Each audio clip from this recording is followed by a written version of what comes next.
Francesco Pirisi, regista nuorese, recentemente è stato premiato al concorso 180 istituito da Movimento Rete Cinema Sardegna. Domani alle 21 Casa Manconi a Nuoro ospiterà una serata in cui verrà presentato il cortometraggio Warlords e ci sarà anche una mostra fotografica della fotografa Denise Meloni. Qual è il programma dell'evento? Allora, l'evento si apre appunto con la mostra fotografica di Denise Meloni, il cui tema è una manifestazione che si è tenuta nel Kurdistan turco e che Denise è andata direttamente in loco a fotografare. Dopodiché appunto verrà presentato il cortometraggio Warlords con gli autori, me compreso, del cortometraggio, con tutte le persone che ci hanno lavorato. Quindi assisterete ovviamente alla proiezione più la presentazione.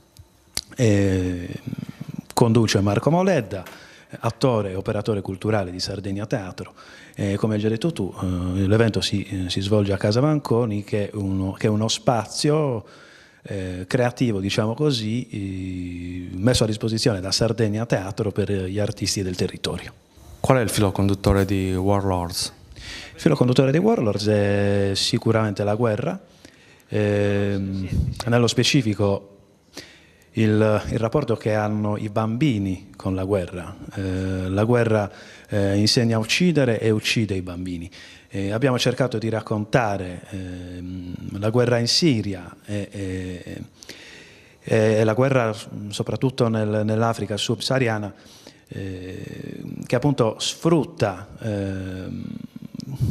diciamo così, la manodopera minorile a fini bellici.